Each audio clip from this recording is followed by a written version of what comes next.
Whoa, hey, are you ready for this episode of Steven's Garage 216? I am. Let's get to it.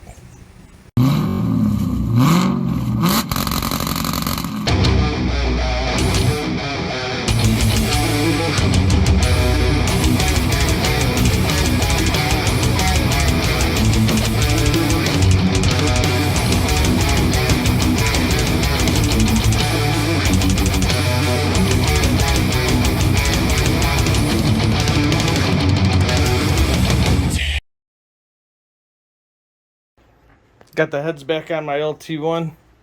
Got it covered in saran wrap right now, keeping it protected so no dust falls in it, so no pieces of metal fall in it or anything from porting the intake. You can see I was already ported on it.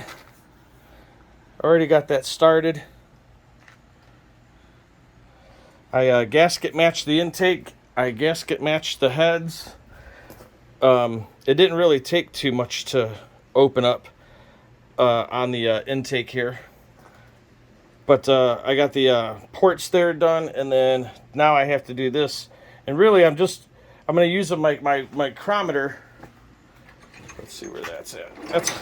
It's in the drawer somewhere. I'm going to use the micrometer,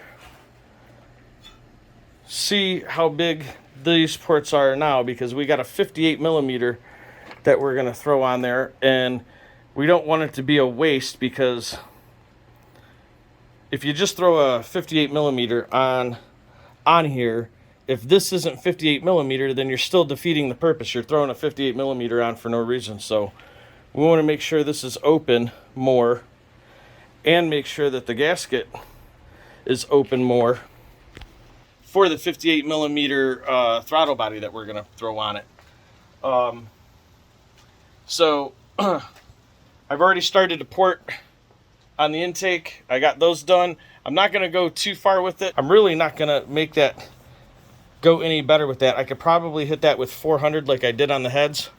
But this is definitely bigger, and you're only going to get so much anyway.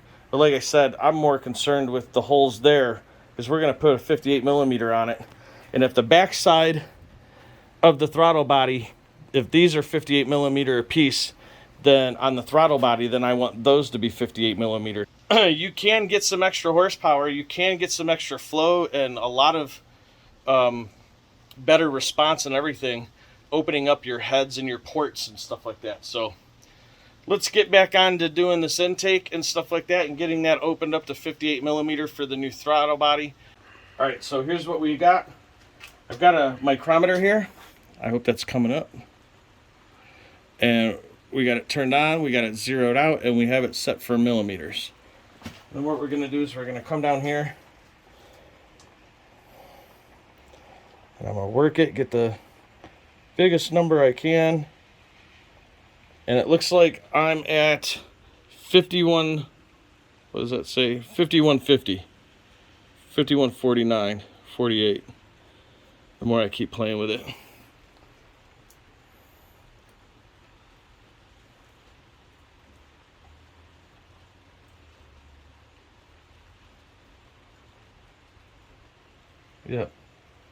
Yeah, so around 5150 is where I'm getting.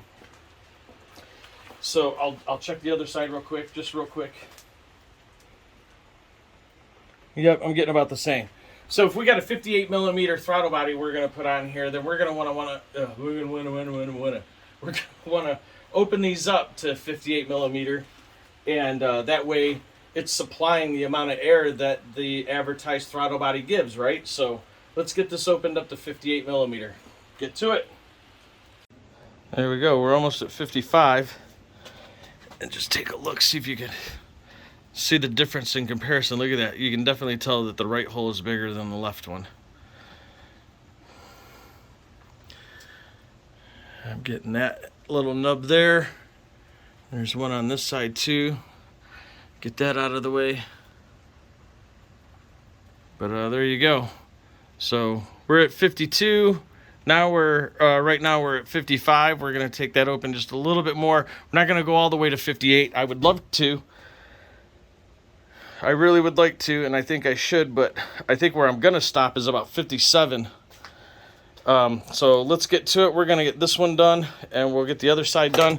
And I'm using this drill with that bit, and I'm just slowly going in a circle like this all the way around, and then I'll do this one too.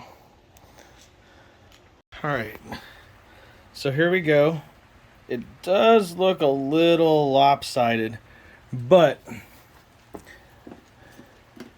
after using that and getting in there, it did open it up just a little bit more, and I tried to even it as much as I can on the flat surface there. But you can see I ported it, made it nice and smooth with the sanding disc. I don't know if that looks...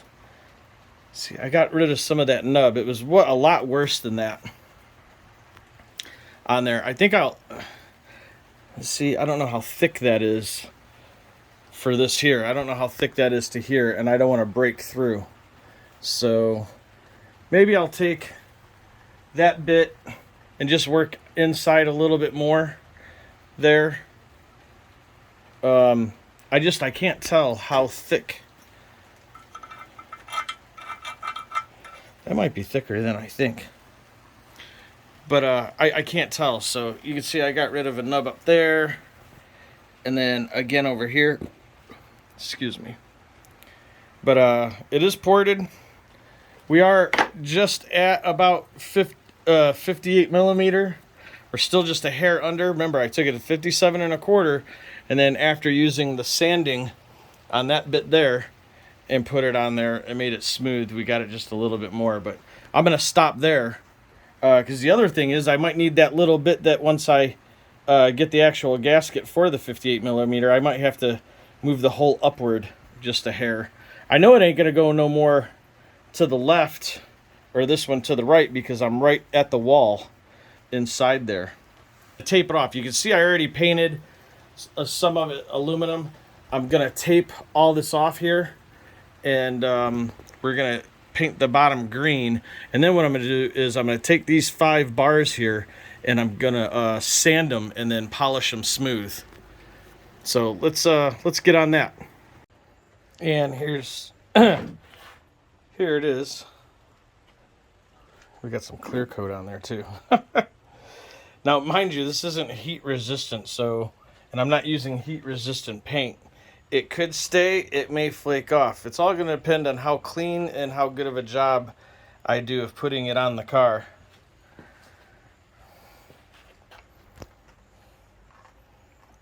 But you can see there's a big spot here where the paint peeled up after I pulled off the tape. If to the hand it felt dry, but it still peeled up, and then right there. So, but what I think I can do is just take the paint, put it inside the cap, load it up in there, and then use some Q-tips and fill that back in. But mind you, these here, these 5 bars here, I'm gonna end up sanding anyway and polishing it nice and smooth and get it to shine like chrome. I'm going to clean up and polish the fuel rail, so I'm going to pull the fuel injectors off next and polish up the fuel rails like as shiny as I can possibly get them. Let's do that. You know what? Let's do that next. Here's the other half of the fuel rail. Just so you can see, I am actually polishing these. So this is the other half to that one there that I've already done. So I'm going to get polishing on this, and oh, look at there. So the intake's done. I really put a lot of work into this, a lot of polishing for a little bit of shine. And you got to see this. This is, oh my goodness, look how dirty I am. It really, this really turned out really, really, oh my goodness, look, it's all over. Check this out.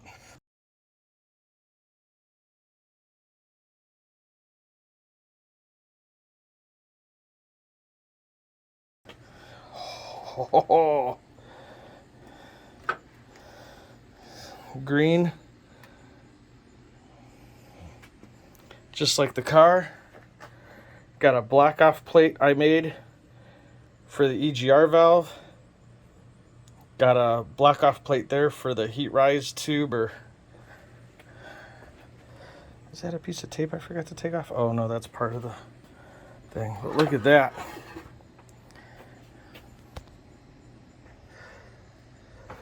Look at that. Came out really good.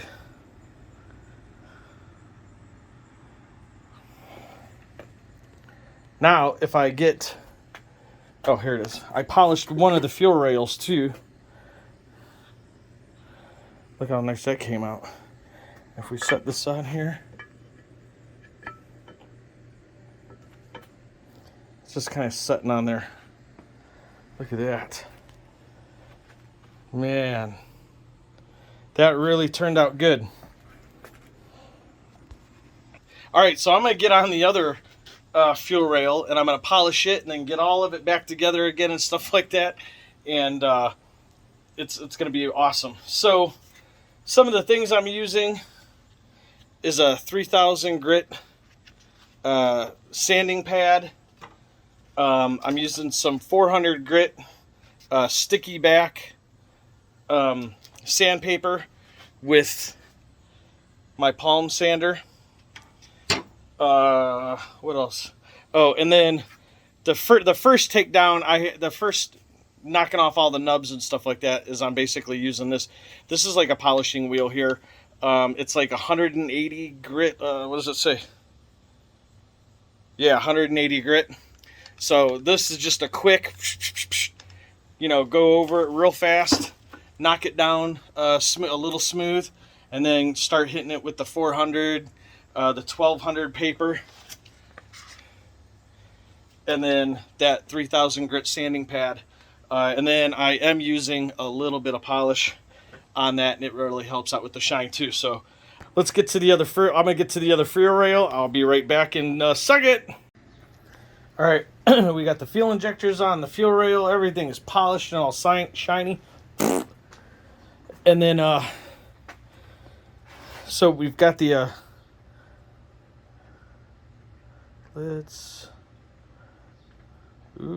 too much. All right, we got the intake gaskets set in place. We're gasket ported, matched everything on the intakes and the exhaust here.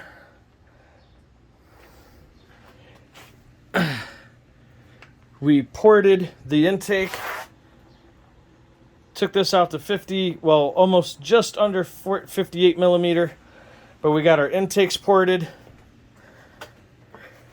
We got a block off plate we made for the EGR valve and for the, I believe that's for the heat riser tubes, but not needed anymore. So let's get this set on here, but the first thing we need to do is that the intake gaskets come with this little thing of RTV.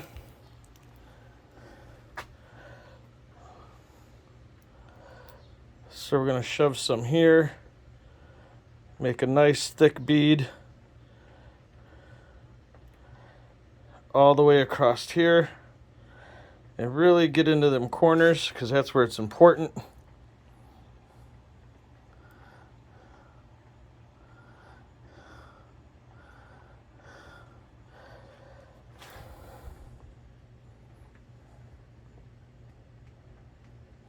And then we'll do the same back here on the back. Oh, I'm jumping way ahead. I just now realized we got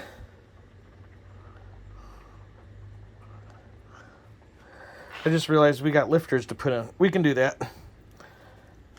Lifters, hold down, the hold downs, and the tray.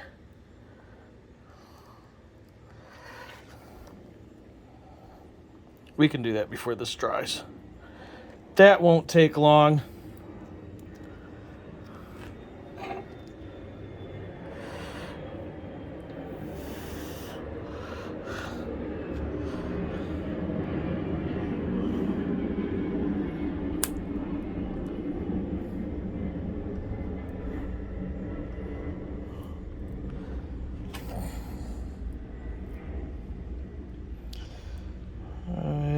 take long to throw the lifters in real quick. And just goop that up real good.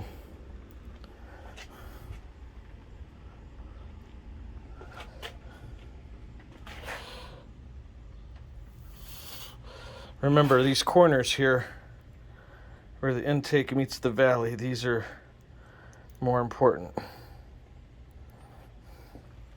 All right, so we got that on.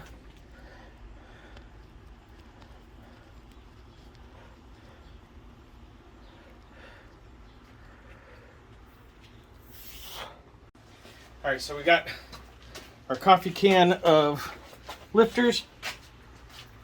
We got our cap. We got our coffee can of lifters here. They've been soaking in oil for days. I mean, it's been at least a week since I put them in here. So let's get these put in to place.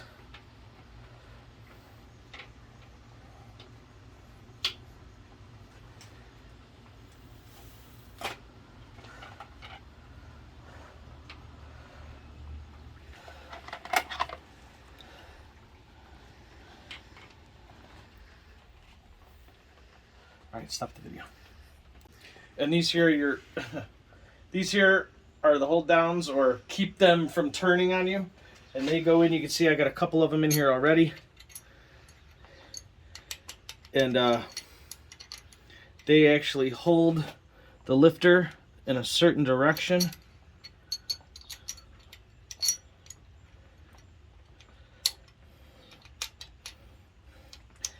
See, when you got the lifter right, it'll sit down in there and you can move it back and forth like that, and then the lifter can't turn, it can't turn on you. So I'm gonna get the rest of these on here, and then we'll be right back in just a second, and I'm gonna show you the this and how this goes down in there and holds all those down. We'll be right back. All right, here's our hold down tray. If you look down inside here, we've got all of those in there. All our lifters are lined up and even with it. We set this down in here. Dun, dun, dun.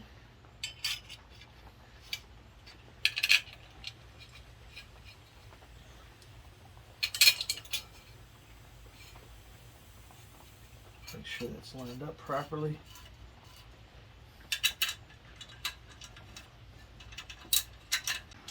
And then we're going to take these down.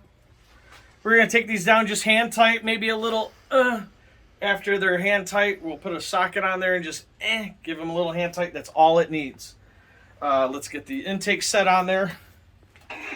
All right. Now, I don't have the bolts in there. I'm going to get them in right now. But look at that. Just a little extra work on porting your heads. I did the exhaust. You see how smooth and nice I did the intake runners. Look at the polish work on top of here. I know it isn't the absolute greatest, but man, just a little detail. No, it doesn't make it go any faster. All that chrome makes it really move.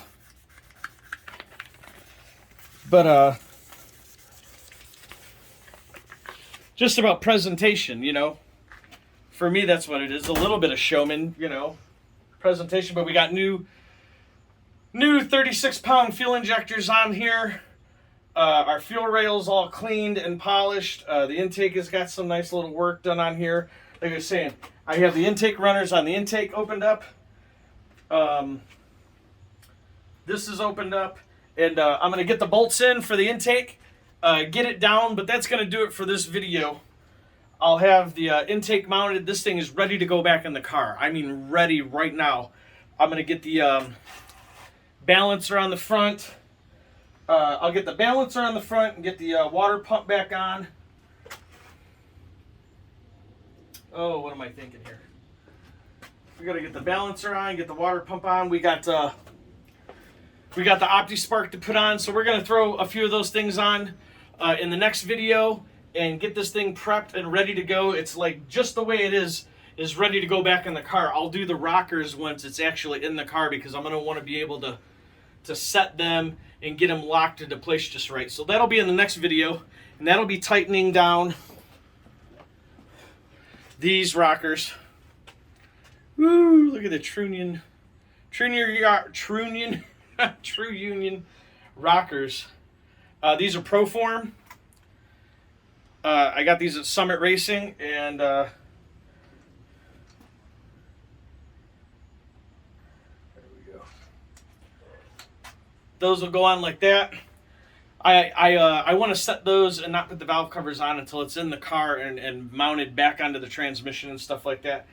But I put these on because I want to be able to get the engine turned over a little bit, tighten them, turn them over, get them locked down, do the whole works. I'll show you the process how to do that. So let me get these intake bolts in. I hope you enjoyed this video. Hopefully I edited it down a little short. It seems like it was long, maybe only because it took me a whole day of painting, polishing, and everything in the intake. I also didn't film an intro, so it probably seems like it was weird just going right into it, or maybe I'll shoot one now, who knows.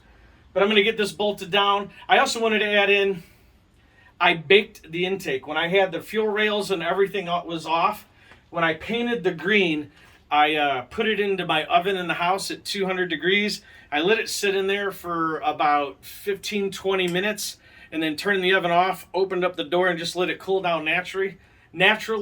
And after about another 20 to 30 minutes, that's when I was able to take it out. Be careful, it was still a little warm, but you can see the shine on the green paint. Everything came out great. I really like it. I'm going to get these intake bolts in. I'm gabbing again. So hope you enjoyed this video. Give me a thumbs up, a like, comment, subscribe. Turn the notification bell on. We'll see you in the next one. Thank you.